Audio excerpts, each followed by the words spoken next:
As the fire continues to ravage Los Angeles, Annelise Nielsen filed this report. Thousands of people across Los Angeles spent the weekend picking through the charred remains of their homes, while as many as 180,000 were ordered to evacuate as new fire fronts bore down. These winds, combined with dry air and dry vegetation, will keep the fire threat in Los Angeles County high. Streets normally gridlocked with traffic are held clear for emergency workers, while entire neighbourhoods remain closed, those both at risk and those already hit. Many residents don't know if their homes are still standing. It's my parents' house. They're 79 and 85, and my dad's sick, and he's asking about his house because he spent his entire life, wanting to live by the sea or having a house by the sea.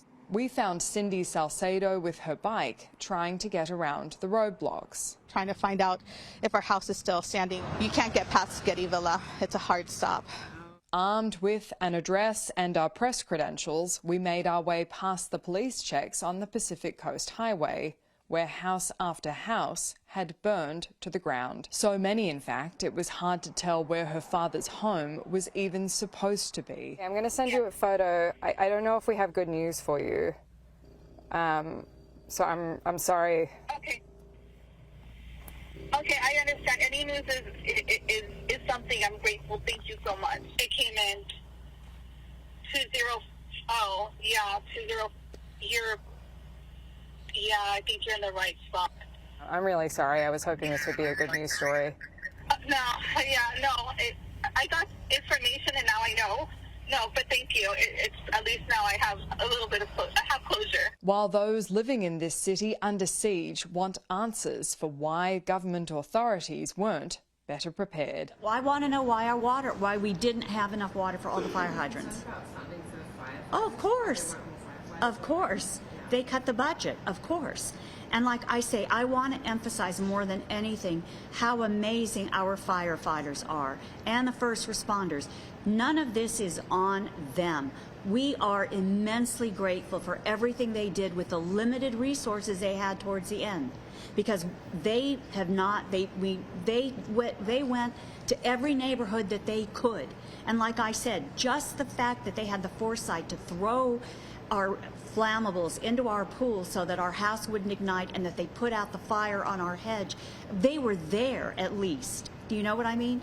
They tried to do what they could, and we can never repay them for their heroism or what they've done for us. We just can't. But I think the town, everyone I'm talking to, most of the people in this hotel are evacuees, and they are angry and they want answers. And answers are still difficult to come by as authorities were dealt with another blow. New fronts broke out, threatening new neighbourhoods, just as slower winds were supposed to give firefighters some reprieve. What makes firefighting so difficult and dangerous in the canyons surrounding Los Angeles are tiny spot fires just like the one you can see here.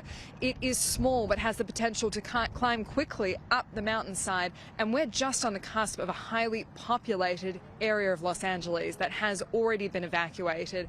At the same time, firefighters are doing those water drops to try to put those small fires out, but as the wind picks up, as you can see it is now, it makes it more difficult for planes to drop that water, and in an instant it can be out of control.